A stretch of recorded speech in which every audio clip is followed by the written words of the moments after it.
Yeah, on the other hand, we have some rather disappointing news, and it looks like Adilla and Rex No Chin Conquer will quit the game.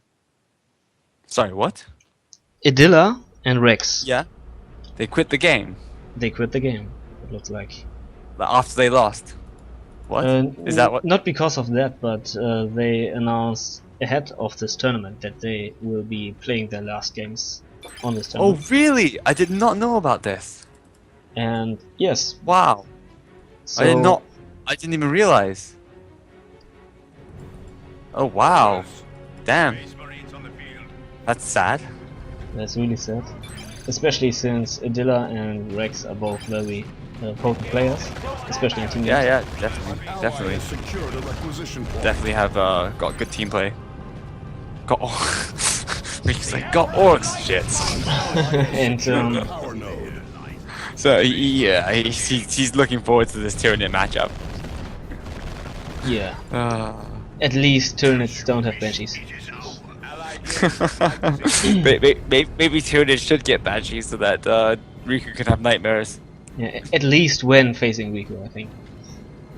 Keltos should be implementing that. But here we go. So PhatE just barreling down the right hand side, and look at Noisy parking his force monitoring cover. It's like, yes, you can shoot me, but I don't care. Yeah, it's very nice. You know, see, it's nice positional play here because Noisy has his fragile scouts at the back, capping this power node, but unless PhatE really wants to run past his force commander and have no element of surprise, like, yeah, see, easy cap. Still has his force commander pack out here. You want to run these shooters up? I'm gonna tie you up in a few seconds. Yeah, there here he goes. See? There he goes. See, like really nice play from Noisy. Yeah, there you go. Battle Cry completely negating the stomp, but he's not gonna be able to stop the decap. And yeah, this is gonna be whoa, PhatE. Yeah, there we go. There we go. Okay, kicking off my mid. Oh wow. Okay, not too bad. That was the heal. I mean, the Apothecary is, yeah, he's gonna have to retreat, and here come the Hormigons, and the attack's gonna have to retreat. Yep. So, Noisy doing his, doing noisy builds. Here we go. Look at this ranged DPS, and Slugger boys, you are not going to reach melee, I'm sorry. Yeah, I mean, death coming up, as you'd expect. It's just like, Noisy's play, like, get so many units onto the field so quickly that, like, PhatE and Fear already feel pressured to bring 2 armies worth of stuff down here to deal with him. And down go these Spore Mountains, like 100/5. Was it worth that investment? Not in this case. Scout model goes down, but really, I mean, apart from like the continued pressure of PhatE and Fear, like denying them their power node, this isn't achieving anything. Again, look at power income. Noisy and Riku plus 33, PhatE and Fear plus 22, despite having the extra power node. They don't spend their wreck and gems. Now they're coming up. Yeah, I think though they're thinking like they really want like another spawn in the field, get more pressure on the map, which is fine. But yeah, here we go. Actually, here come the generators. But I'm still surprised that Riku apparently has managed to only get 6 red out of all this engagement. Right, but you have to remember that what's been happening most of the time is that he like Fear sweeps in and gets into position to just force him off and retreat. Okay, here goes the Hive node. So we got Hive node shenanigans this game. Let's see how effective this is gonna be. Devastator Marine parking on the high ground. How much work is this Hive node really gonna do? I really want to see. Yep, look at that. Shooters. Oh, not shooters. Oh, there we go. I don't know. It does give suppression resistance, I think. Yeah, it definitely does. No, look at that. That would have been suppressed already. It definitely does. Tunnel coming up. Oh, Tax in trouble. Ooh. Oh, okay. Now he's behind the heavy bolted dev. Yes. Yeah, this looks like it could be quite ugly. Except, of course, Noisy's the rescue. Well played. Nice team play. Yeah, they're for sure in some kind of voice check, maybe. Yeah. No, not really. I'm not too sure. They use. Yeah, they considered them typing so much. Yeah. I mean, oh god, Fear's command is gonna go down. Yep, down it goes. Yeah. I mean, Look at this play from Noisy though. He's completely wasted the time and forced PhatE to use Hard Boys on his sluggers to basically get a bit of damage on this power node. And all he did was hold the position with 2 scouts at a time. I mean, that's some nice micro. Like, but still, Hive Node's still here, benefiting from its own aura. So yeah, this is gonna take quite some time to kill. Oh yeah. And it hasn't even light building armor, it has defense building armor, so yeah, so really needs kind of flamer or something to deal with that quickly, but it's gonna go down eventually, as I don't think Fear's gonna come out anytime soon to take advantage of it, considering that his tunnels are all down, so lost all his tunnels. There's the flamer. Yep. And look at that, look at that, look at that amazing ability it has. Wow, that's taking like one damage per second, like something like that. It's okay, it's a bit more than that, but you know what I mean. It's like it's nothing. Like that is surviving a flavor for this entire thing. Okay, now it goes down, but in my opinion, it's a bit too strong. It's a bit too strong. It shouldn't benefit from its own aura, in my opinion. But like no other building in the game except for the stronghold is that survivable. So, yeah, is that so? Roll. 30 HP, okay, fine. Easy. ASM can't chase. Grenade. Oh, nice dodge. Nice dodge. I mean, yeah. that counts as dodge. That counts as dodge. Oh, the Homogon's in trouble though. Like, I think Fear didn't realize like how big an effect losing his synapse would be until it was too late. And this is gonna be a wipe and a gem bash incoming, so looking very strong for Noisy and Riku. Yeah, yet again. Luckily he already has a flamer. I mean, no, it's an excellent choice in general against it. I mean, like since the flame buff, it's like I think the flamer is useful even outside of tier 1. So it's a really excellent purchase generally in these sort of matchups, so I've got no problem with it whatsoever. Yeah, Noisy is gone for the power sword. Oh, this Warboss is in so much trouble! No, it's fine. Regen, passive regen. Tax can't kill anything on retreat. What am I talking about? Angry but with this warrior regen. boost in trouble. Oh god. I mean, to be fair, I think PhatE and Fear have played very well and managed to get this counter bash on the west side and losing his power on the east side. I mean, considering they're behind in squad count, that's a very good effort. Like, you keep having to take favorable trades as much as you can. I think they've done that here. It's not favorable, sorry. Like, reasonable trades, you know. Oh, retreat unit on the sluggers, not quite hitting. And yeah, Noisy logging PhatE a little bit.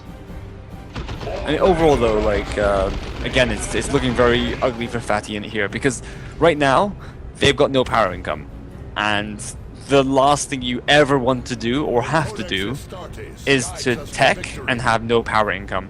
It means that the next phase you're gonna be reliant on warrior brutes. You're gonna be reliant on your tank busters, and he's gonna probably get a BME def gun or something because I think if he gets tank busters here, it's you know, it's looking very ugly, right? We shall make it so. Oof, you know, they're caught between the rock and a hard place right now. Getting a Razorback.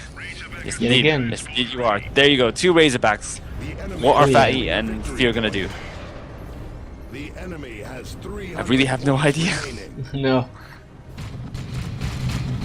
And yes, so 1 generator coming down quite desperately. I mean, you know, like when the Ravener tunnel networks go down, like one of the strongest advantages of Ravener Alpha is just gone. And in this game, he hasn't been able to maintain that because he hasn't been able to maintain his map control because, you know, they're just getting overwhelmed. Getting absolutely overwhelmed in every single engagement, you know? So finally Fear chooses to go for Adrenal Warrior Brute instead of like going for his range blob, so we'll see how that pans out, especially considering now the Razorbacks here.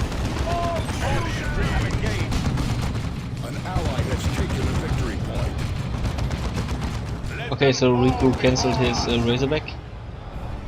Yeah, I think it's a nice choice. I mean, you don't need two Razorbacks in the field. Like he can now aim for something like a Dreadnought, maybe in the Soul Cannon Dreadnought, which will be effective against almost everything on the field.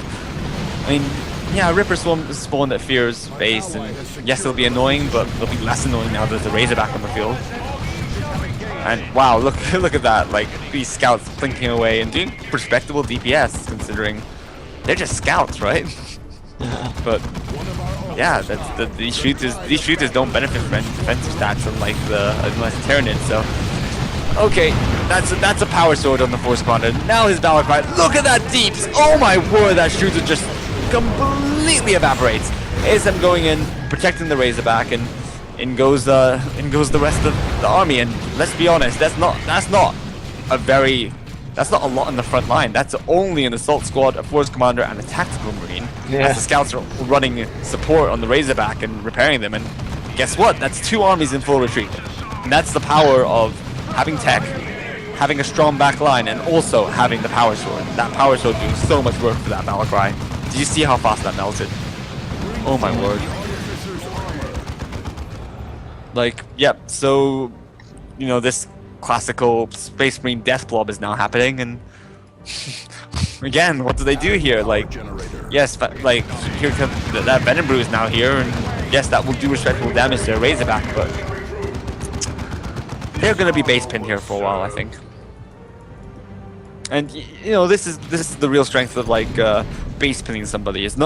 It's like it allows you to establish map control. Yes, some people like do it just to like troll a little their enemies, right? But it actually has good tactical significance in the sense that if you base pin them here, you might be able to have the freedom to just take the middle, take all the map control in middle, and eventually swing over to their power. And quite rightly so, like PhatE and Fear acknowledge the threat to their one remaining gen farm, and this is something they cannot lose. So dropping the infestation capillary tower, and they're gonna make a stand here.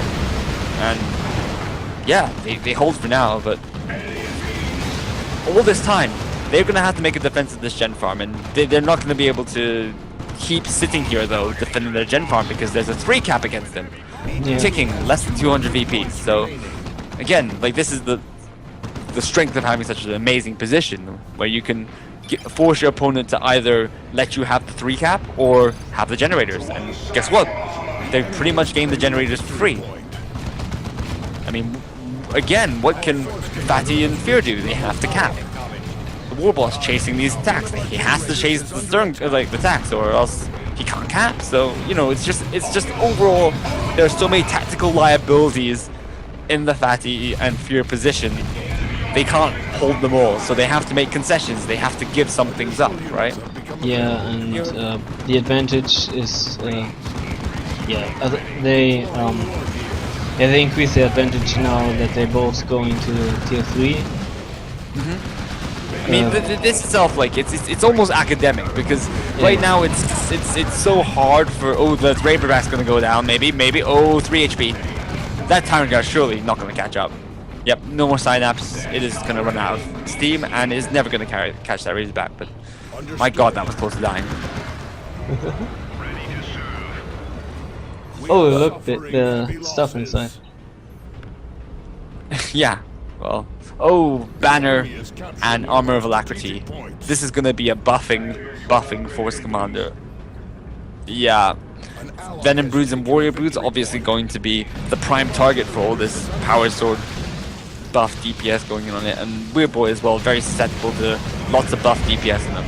Option to go for the Plasma Gun actually, which really like emphasizes how much he wants to punish these Synapse creatures, as well as the Tyrant Guard, which of course has super heavy infantry armor when it's out of shield wall. Terminator is now for Dark Riku, and completely opting to skip for the Dreadnought that I mentioned. Now he's got Power Fist to help out against his Tyrant Guard as well, and they're going to be effective even in shield wall. So yeah. Okay, the Termagant's getting very low. Jump incoming. Should have retreated the Termagants, and now he's going to lose it. Yes. Oh, Weird Boy doing a bit of friendly fire on the Sluggas, but the Force Commander is actually in trouble. But yes, he does have the. Actually, no, he's gonna be fine. He can jump into the Razorback.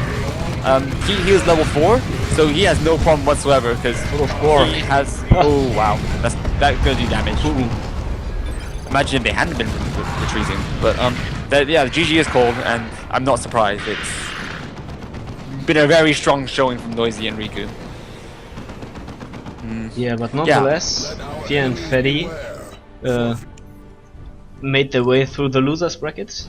Yeah, they did very well to get through the losers bracket. Like they must have been down there from quite early on, I imagine. You said Retaxis and Manus, so that happened quite early on today, didn't it? I think it was in the semis from winners. So. Oh, the semis. Okay. Yes. Fair play. Fair play. To also show how much I've been keeping up. Sorry. No problem. Wow. 5 units lost for Riku and 7 for Noisy. 7 units lost for Noisy, and this man is the one who goes 3 scouts opening. That was a really great last match.